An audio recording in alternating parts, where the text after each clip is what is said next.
أعوذ بالله من الشيطان الرجيم بسم الله الرحمن الرحيم الحمد لله سبحان الذي هدانا لهذا وما كنا لنهتدي لولا أن هدانا الله لقد جاءت رسل ربنا بالحق قالوا سبحانك لا علم لنا إلا ما علمتنا إنك أنت عليم حكيم رب اشرح لي صدري ويسر لي أمري واحلل عقدة من لساني يفقه قولي يفوض أمري إلى الله بصير بالعباد الحمد لله رب العالمين والصلاة والسلام على أشرف الأنبياء والمرسلين خاتم النبيين بالقاسم محمد اللهم صل على وعلى أهل بيته الطيبين الطاهرين المعصومين المظلومين الذي يذهب الله عنكم الرجس أهل البيت ويطهركم تطهيرا اللهم صل على محمد وآل محمد وعجل فرجهم أجمعين. Assalamu alaikum wa rahmatullahi wa barakatuh. Welcome to session number 7, our lecture number 7 in the series of talks into the journey of the soul to understand ourselves so that we can know our God. So yesterday we were talking about the Holy Quran, and we spoke about how the Holy Quran is 3% legislative Sharia, while 97% of the Quran is the internal, deeper questions of human existence, like reason and faith, connection of the human existence with Allah subhanahu wa ta'ala, who our God is, our purpose in life, historical events. But the truth is that in reality, we don't see that face of Islam. We don't see that 3% Sharia while 97% a deeper part of Islam. In fact, what we see is 90% Sharia. We see a 90% of Islam that looks like all about do's and don'ts. And it's very counterproductive, because what happens is that we get caught up in the outer work, in the rituals, in the quantity of the things that we're doing, but not the quality of our growth. The Sharia gives us this very psychologically pleasing model of religion where we can put some check marks, tick marks, and feel good about ourselves. It gives us this satisfaction of saying, well, I've done my good deed of the day. I've done my salah. I've, maybe covered myself. I've given my charity. I've done my hajj. So I'm a good person. And what it does is that now it hinders us from going and doing the inner work. And our sheikh, one of our sheikhs, Sheikh Arif Abdul Hussein, in his last night's lecture said something really interesting. He said that our potential, where we start, is our humanness, our weakness.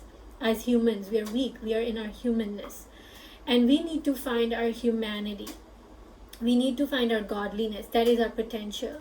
So the journey from humanness to humanity, from potentiality to actuality, is what our journey is. And religion came not just as a set of do's and don'ts, but this inner alignment, this inner orientation of the inner world with the divine, of the inner world with God, with our higher purpose. But we're not seeing that. We are not seeing religion to be serving that purpose. What we are seeing is that a lot of the emphasis goes into the do's and don'ts. But what about the inner work? What about the inner reality of our religion?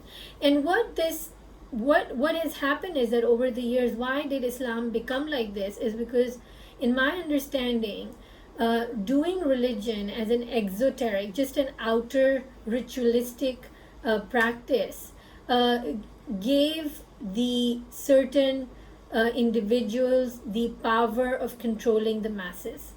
So while Islam came to liberate us as individuals, and it came to give us our empowering inner journey to Allah subhanahu wa ta'ala, and giving us this inner channel to come to our full potentials in our own unique and individual ways. The Sharia, the outer legislative power of religion, gives power in few hands that can now control the masses and take away from them this individual journey. It becomes a very collective herd mentality. And so instead of churning out leaders in our community, we just become sheep and we become followers. And what it does is that it paralyzes the layman and takes away the power from the individual into a very few certain elite who can now have power over the minds and the actions and the practices of the community. And this is something that we see in so many religions, that it starts to plague humanity. And what we want to do is that we want to move out of this paralysis of the individual journey into taking power in our own hands and saying, I have my own individual connection with Allah subhanahu wa ta'ala, I have my own individual connection with my God, and I have my own path. And what is really important over here is that to understand that doing the outer work is very tangible. It gives us a very easy way of saying I've done my bit, but inner work is not as substantiated, so we don't feel so satisfied. It's not so satisfactory because the reward is so different. Now the difference between the inner and the outer work is that when you do the outer work, we are told that we will get Jannah in the hereafter.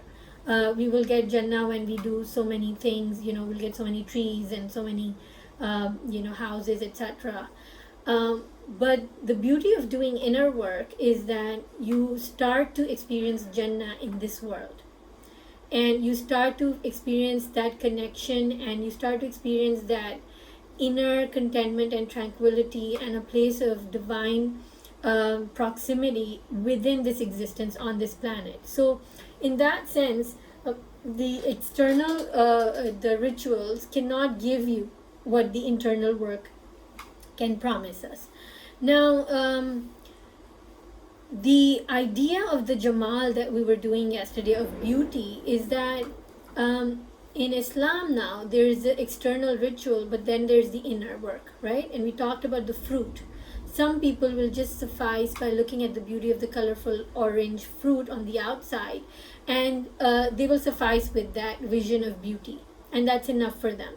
But for a lot of us who are seeking that deeper connection, we want to go and peel off those outer layers of the fruit and go and taste that deep inner fruit, the deep inner sweet taste of intimacy with Allah subhanahu wa ta'ala, with the divine. And you see how interesting it is that Allah subhanahu wa ta'ala uses the word Zaiqatul Maut. You taste death. And that's what we've been talking about. The death of the old self can give us the taste of the divine.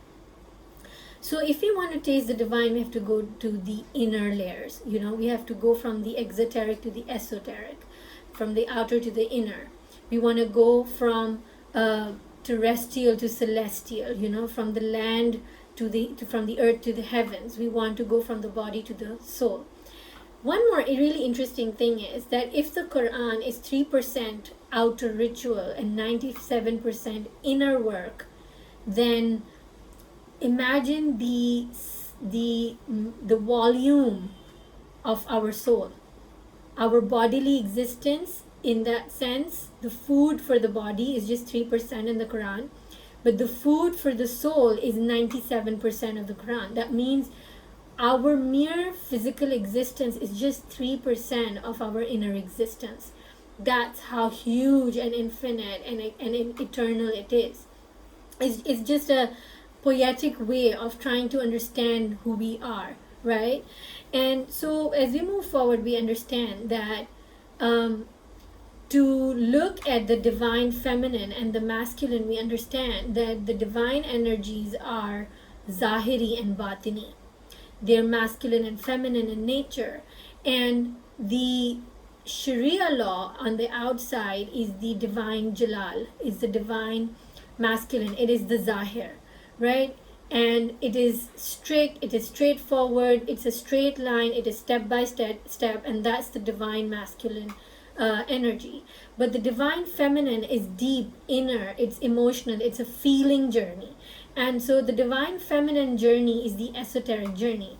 And the reason why I feel that it is important for us to understand the importance of the esoteric journey is because of a hadith of Imam Ali alayhi salam.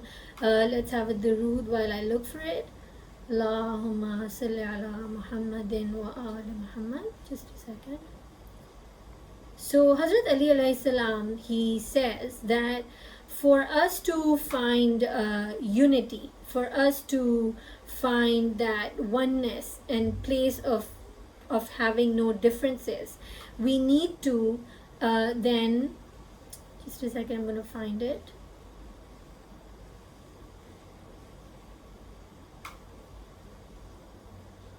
Imam Ali alayhi salam is reported to have said, and I am taking it from Mullah Sadra's book, The Hermeneutics of the Light Verse. I'm just going to show you the book.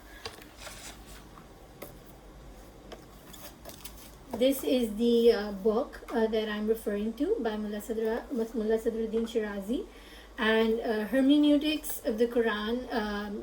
Hermeneutics is the principles of extracting the exegy of the Quran. So these are the principles we work with, formula that we use to extract the tafsir of the Quran, right? So in his book, he has quoted a hadith of Imam Ali alayhi salam, where he's saying that if the meaning of the Quran was limited to the external linguistic meaning, there would not have occurred differences of opinion among the scholars regarding the meaning of the content of the Quran. This difference can be removed only if a person is given to the deeper understanding of the meaning of the Quran. So what we're trying to understand, what we understand from this is that Imam Ali is saying that if we want to move away from our differences and go into a state of unity as an ummah, we need to go to the deeper meanings of the Quran, the esoteric, the hidden meanings of the Quran. And why is it so important for us to go into that unity is because our journey is of unity. In everything we're looking for unity, tawheed, oneness, la ilaha illallah. And so the movement of Mahdiism is this movement of unity. The movement of Mahdiism is that utopia where everybody is united, everybody is under that oneness, right? And so Imam Ali is saying that if we ever want to find that place of unity and oneness, then we need to go deeper into the meanings of the Holy Quran. And so we understand that our journey to Allah subhanahu wa ta'ala is then about extracting and peeling away the outer to understand the inner.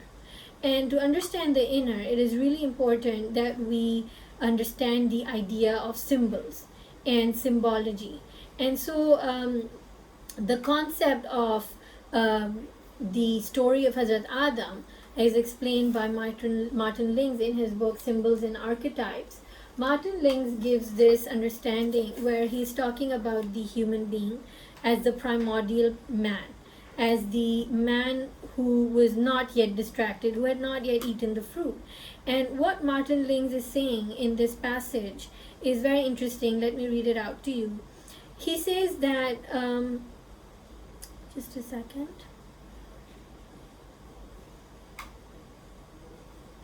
He's saying that the eating of the fruit of the forbidden tree was the attachment of a symbol for its own sake, apart from its higher meaning. That violation of the norm barred man's access to his inward center, and the consequent blurring of his vision made him no longer able to fulfill adequately his original function as mediator between heaven and earth. So we are a mixture, as I said, of the body and the soul. We are between the heaven and the earth, between the terrestrial and the celestial, and we are the mediators between this physical existence and the heavenly existence.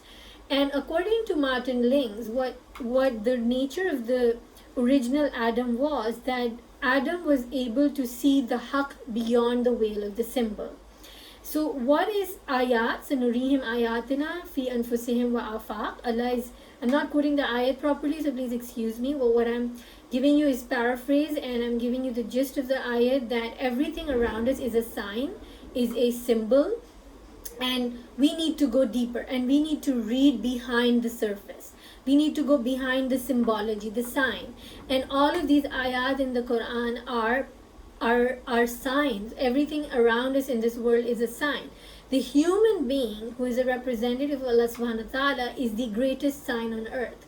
And this human being is then supposed to go beyond the veils, go beyond these symbols that prevent us from seeing behind it.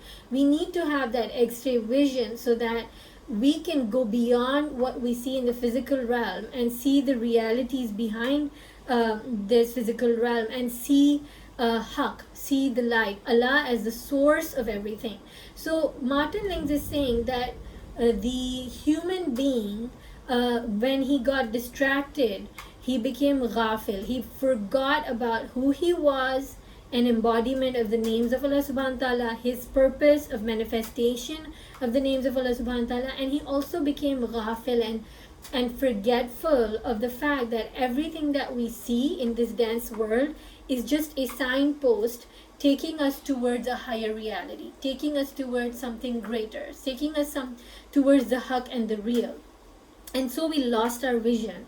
And so what differentiates us is what he says further on. And he says that the openness of the eye of the heart, or the wake of the heart, as many traditions term it, distinguishes between the saintly, the awakened soul, the saintly soul, and the fallen man. And so the awakening of the heart is what is going to give us that vision to see beyond the symbol, and see beyond the symbol the reality and the Haqq. The significance of the inward opening may be understood from the relationship between the sun and the moon, which symbolize respectively the spirit and the heart.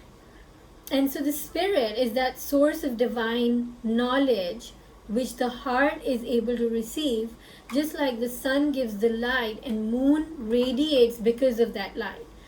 Our hearts don't hold knowledge of their own. They need to find that connection. They need to plug into the source. And brains cannot access that inner dimension of reality. Our brains don't have that capacity to connect and plug into the divine knowledge, the world of the unseen, and the source of knowledge. And the heart has that capacity. The heart can look into and connect to the source, which they're calling the sun. So symbolically, the sun and the moon symbolize the higher spirit of Allah subhanahu wa ta'ala, the source of everything. And the moon becomes the heart that receives this light. And so the heart is the symbology of the moon that is now able to radiate the dark night of the soul. By receiving, by connecting to Allah subhanahu wa ta'ala, by connecting to the source, the heart illuminates like a moon, which can then give light to the night of the soul. And it is so interesting how the qalb, the heart, is called qalb because its states change. It's not constant, like the sun is constantly giving the light. Moon, on the other hand, has changes in its phases. Our qalb is the same. It has contraction and expansion. It is, it has these phases. So we move forward and we understand that in order to, to be able to look through these veils of the symbols and see the archetype and see the reality behind it, the higher realities, we need to be able to have a vision. How are we going to have this vision to pierce through these veils? How are we going to see these veils? Is by having vision. And Mullah Sadruddin Shirazi, in the same book, The Hermeneutics of the Light Verse, is giving us an understanding of this vision. He says that in order to have a vision, we don't only just need the eyes, but we also need light, right? So we need light on the outside and we need vision in the eyes. He's saying the eye that can see is a polished heart, the intellect, and the light outside is the verses of the Quran, the Holy Scripture, the Uswatul Hasna, the walking, talking Quran and the scripture of the Quran, right? So the Holy Prophet, the Imams, And the holy personalities are the outer light, and the inner light is the heart. So there's an outer prophet and there's an inner prophet. And he's saying when you have a working eye that can see, that is the inner light. And then when you have the outer light of the prophet and the Quran, that is the outer light. And when the two lights come together, that is what he says is light upon light.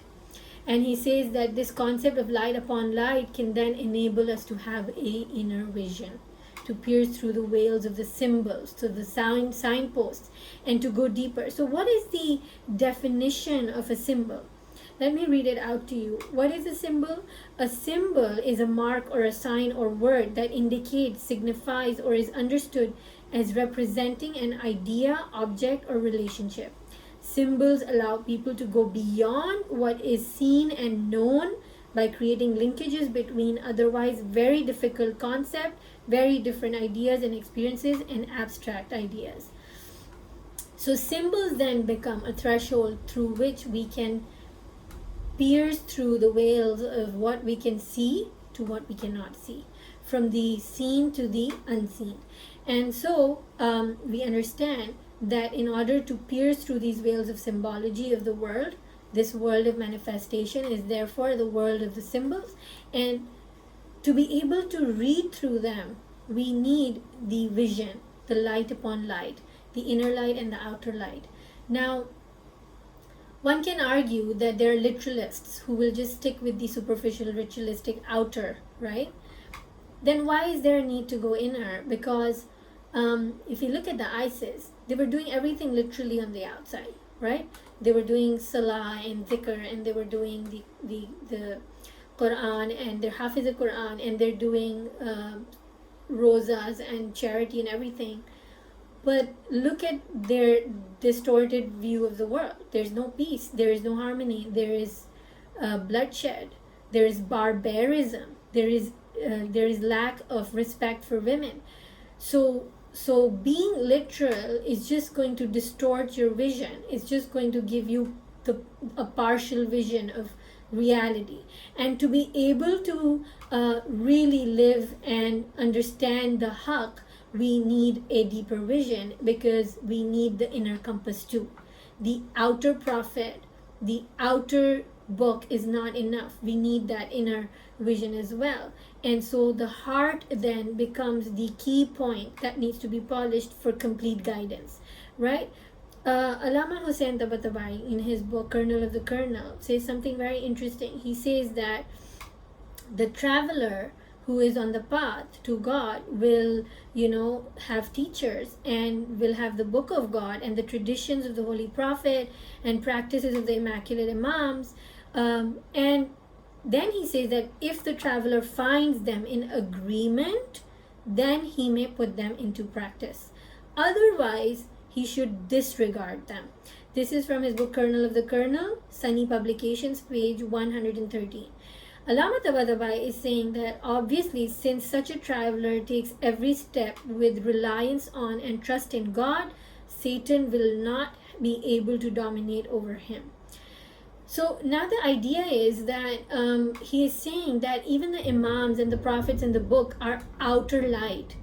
But in order to gauge truth and to really practice the truth, we still need the light within. And that light is sparked through a complete reliance, a direct reliance on Allah subhanahu wa ta'ala with the heart. According to him, the outer teachers are Shaykh al-Asghar, the smaller teachers. The heart in the end is your Shaykh al-Akbar, right? And unless you don't have the Shaykh al-Akbar, the bigger teacher with you, there will be no pure guidance. There will be no pure finding the path. And that is why it becomes a tricky journey, because now it's just you and God. And you cannot be relying on every other person outside for validation. That's why the validation has to come from within. There has to be a self-esteem so high that you're humble. There has to be reliance on God so much that you can be the only one in the room saying, this is my truth, and feel grounded in it. And so Shaykh al-Akbar is your heart. Shaykh al-Akbar is your North Star. Shaykh al-Akbar is your heart, that needs to be polished so it can be the source of the true guidance, right?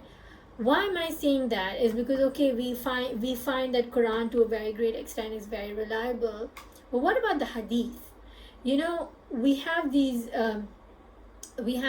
pointing habit of pointing fingers, but the truth is that if we look at our own Hadith, Biharul Anwar, um, we know that from reliable sources that Biharul Anwar has 600,000 narrations, but our scholars, according to some scholars, only 6,000 out of those 600,000 are reliable ahadith.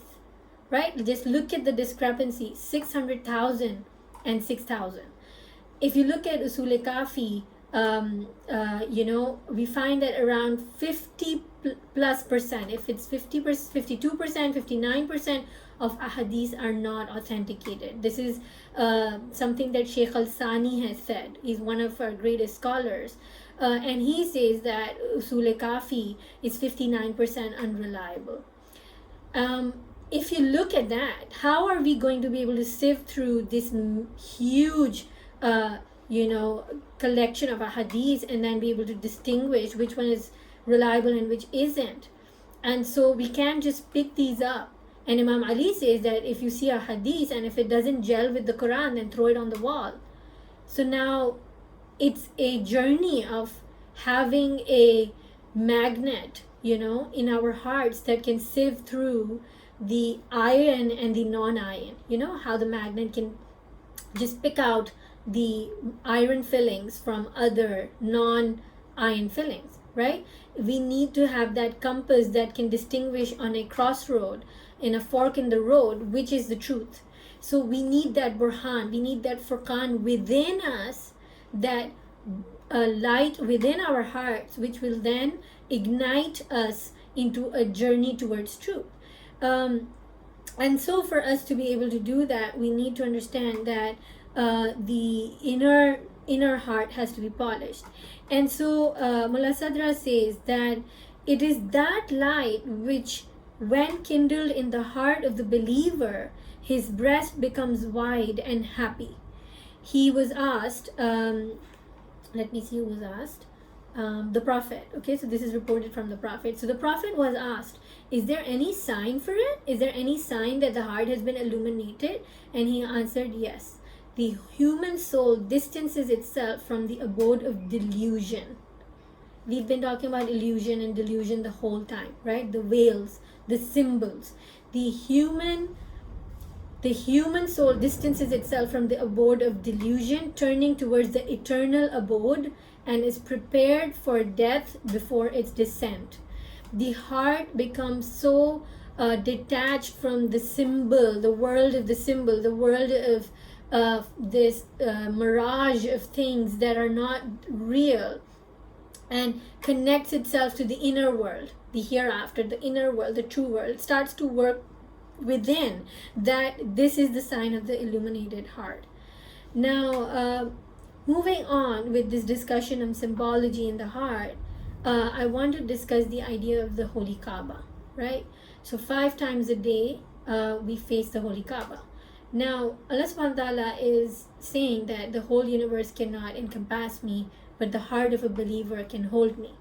So the heart of the believer is actually the house of God. And the house of God is therefore the place where Allah lives, and which is the heart of the believer. And 5 times a day, when we are facing the Kaaba in Makkah, does God really live in those four walls? No.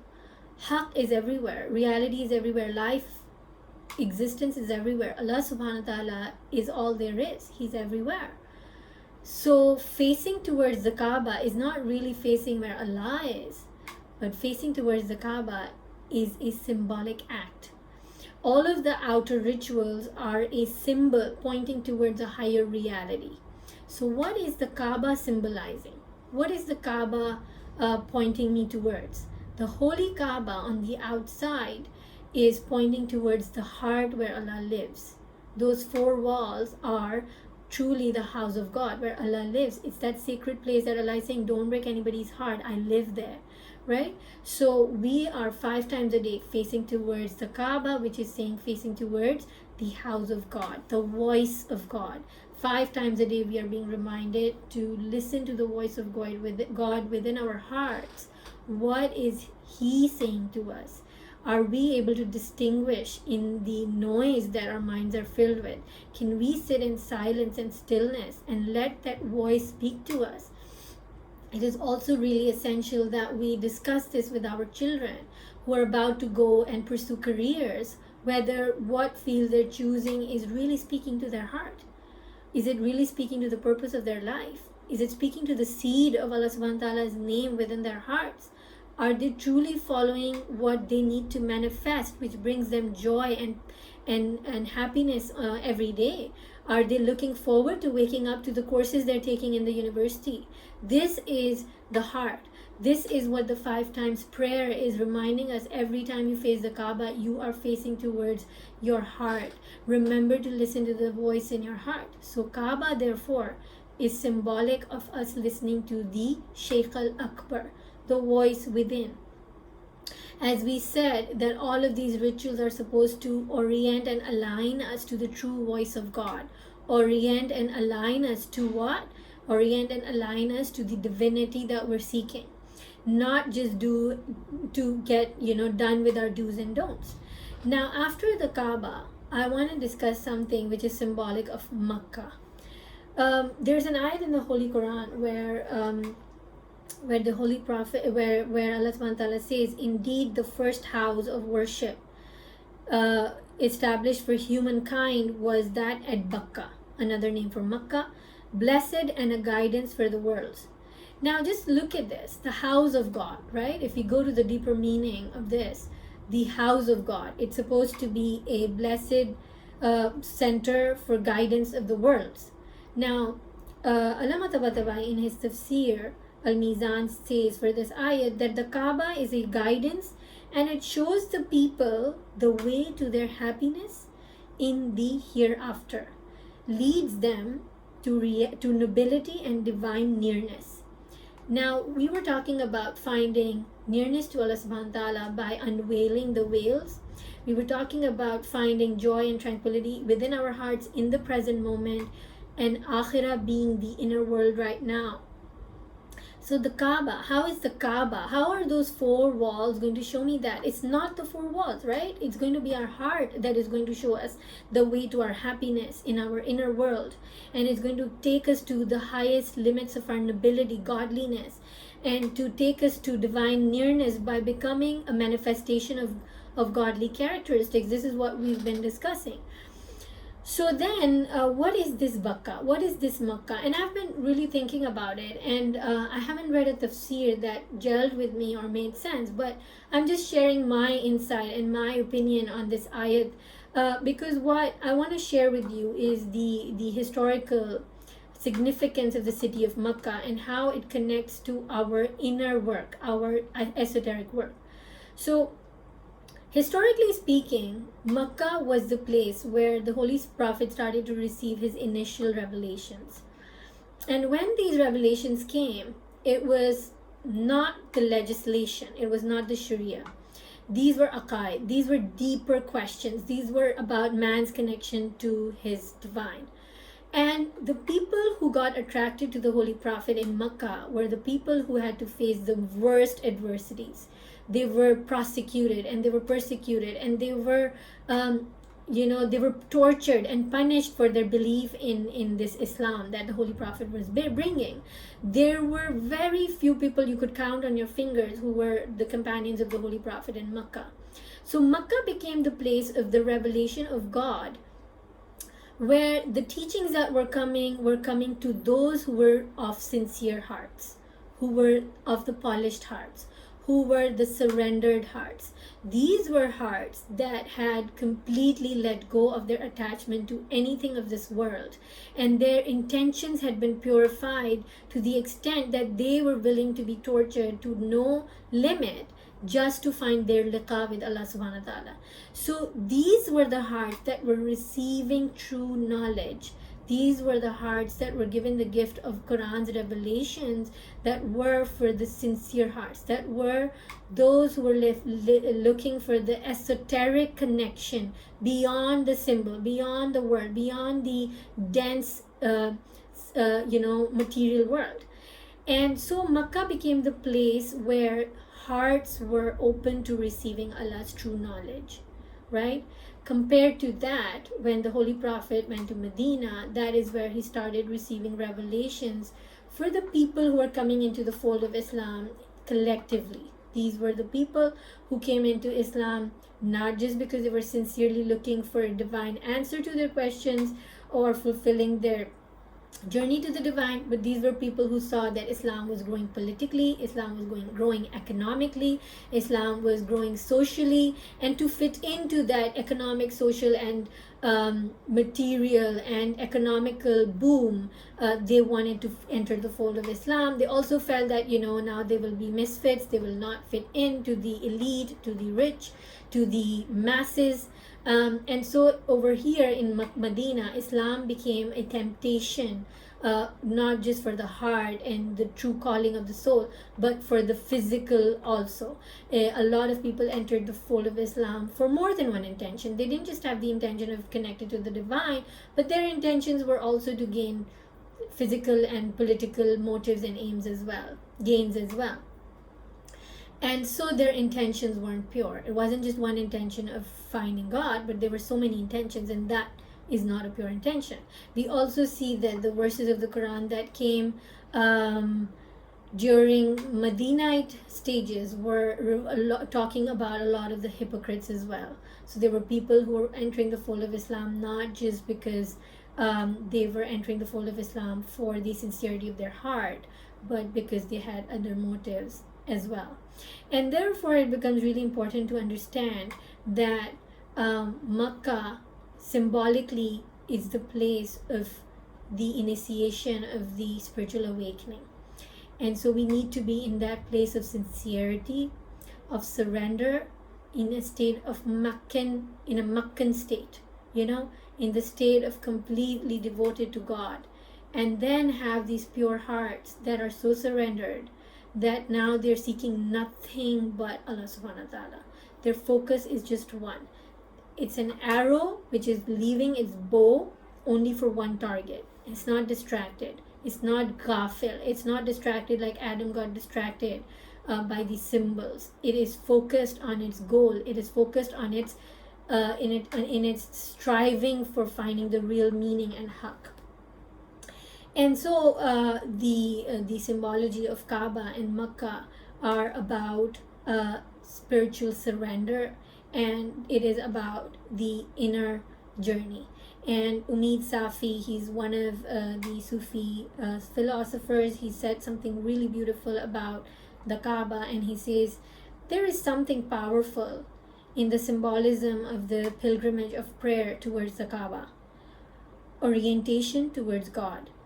We move from the periphery of our existence towards the center, from a state of scatteredness to that of unity and wholeness.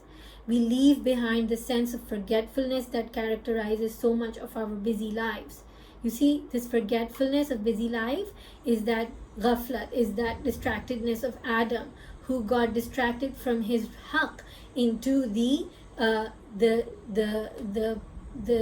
glitter, into the distractedness of the material symbols, right? And we come back to prayer. We come back to life. We come back to who we are called to be, being, human being, not human doing. It is calling us back to be human being, to be.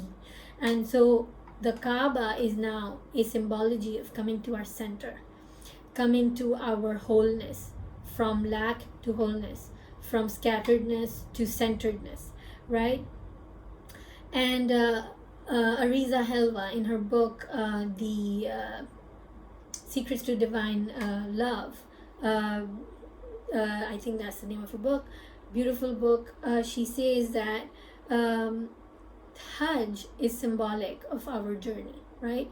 So she's given the symbolic Hajj and Salah, they're all symbolic rituals to a higher reality. And she's asking this question: what is the Kaaba for you? What is the Kaaba? When you wake up in the morning, what is it? What is the concern in your heart that takes away all your attention? Who is your Kaaba? Where is your attention? And if it is not Allah subhanahu wa ta'ala, then whatever next thing that is, then that is your focus of attention, then that is your center, then that is your place of worship, then that is your focus of divine connection. It's not true divinity. So, whatever we make into our focus of attention and whatever we feel absorbed by, whatever our intention is when we wake up in the day, worries, stress, wherever we need to go to or get, or goals, that becomes our Kaaba. And we need to come back to the real Kaaba of the heart, the real Kaaba where Allah resides. Let's have a durood. Allahumma salli ala Muhammadin wa ala Muhammad. So we are in a journey to look for the thread in the cloth, to look for the source in everything we see. When we see a pair of jeans, we see a jacket, we see a suit, we see any piece of clothing, we want to see the thread. In this world that is weaved, into symbols, we want to find the thread, we want to find the source, we want to go back and look for the real. And it is interesting to that a question that I want to put forward is that if our journey is all about going back to the primordial man, the man who got distracted, and before he got distracted, before Adam got distracted, his only focus of attention was the haq, the real, to see the real behind the symbol. Then if our journey is all about going back to being that primordial man who can just see beyond the symbol, then what's the purpose of the journey? If we start from point A and we go through a whole journey and we return to point A, then what's the point of the journey? So that's a question I want to leave you with. And why toil through this conflicting life where we are constantly in a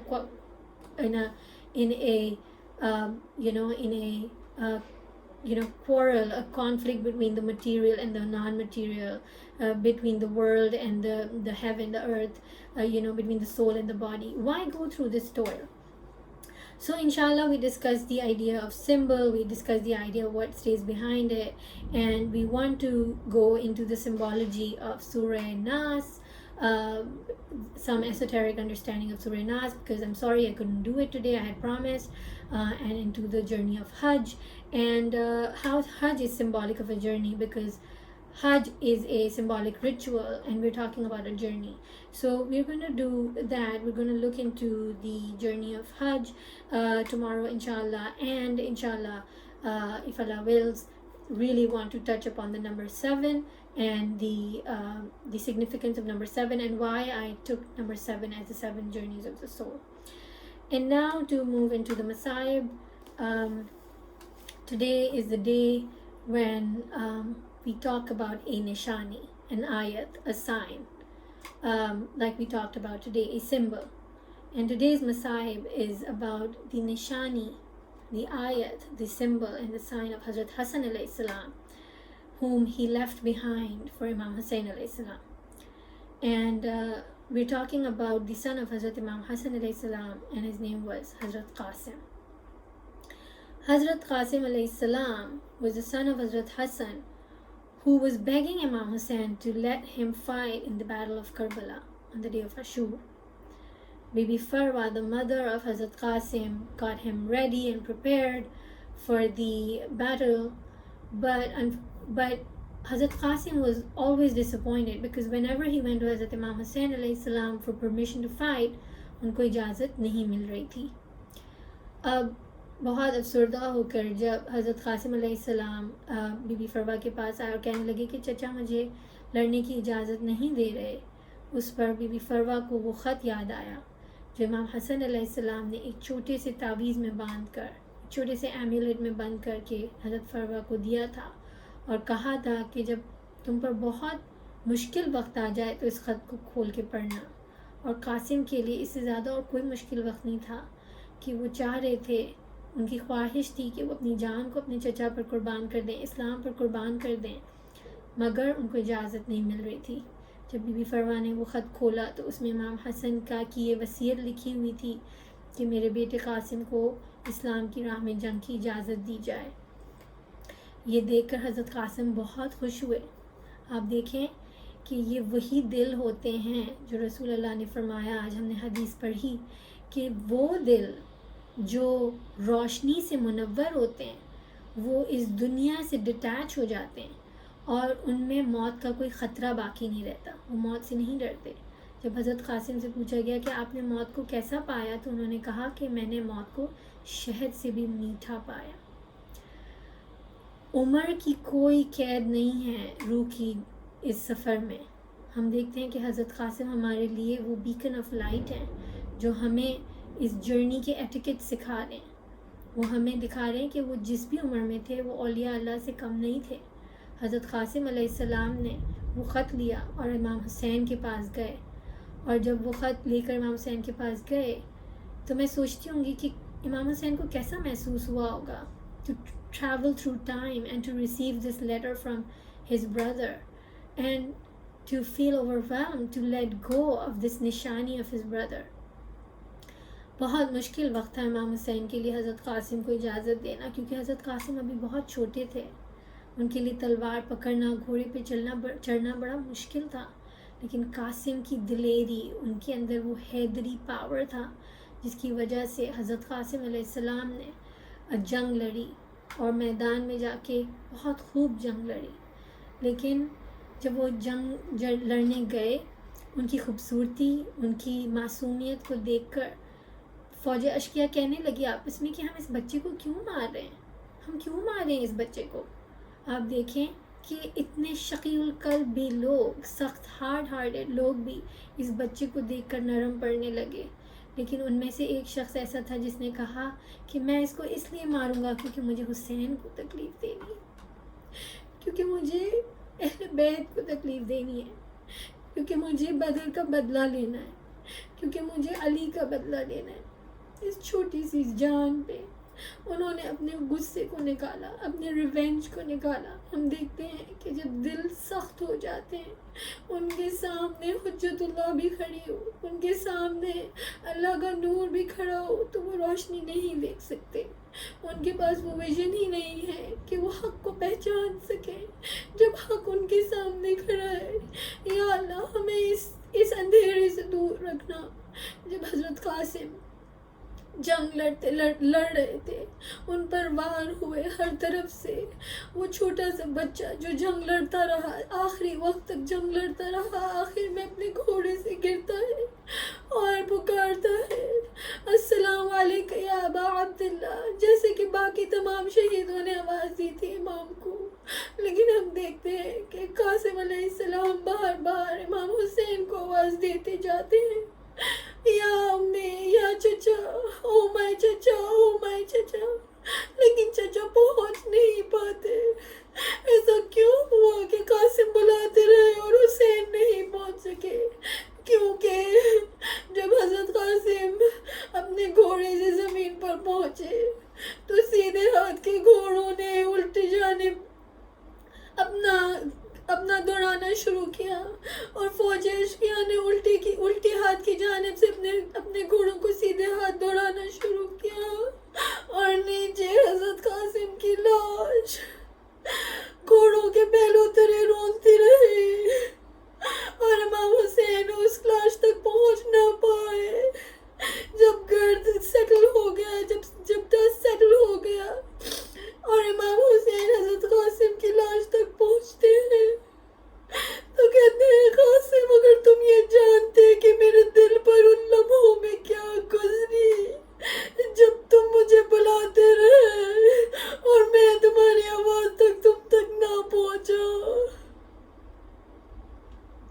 اللہ لعنت اللہ قوم الظالمین۔ Let us put our hands together and pray to Allah subhanahu wa ta'ala. Oh Allah, give us the light in our hearts that it opens to your truth. Oh Allah, enable us to have that vision that can pierce through the veils of delusion so we can see the light, so we can see the haqq. Oh Allah, oh Allah, please give us that opportunity to be amongst your close friends, Ya Allah. Oh Allah, make us amongst your dear ones and near ones, and show us your beauty of Kulla Yawmin Huwa Fi Shan, where you show your manifestations to your friends in every second, in every moment, Ya Allah. Oh Allah, heal our hearts. Oh Allah, heal this broken world, Ya Allah, and hasten the reappearance of your last Savior. Matam Hussein.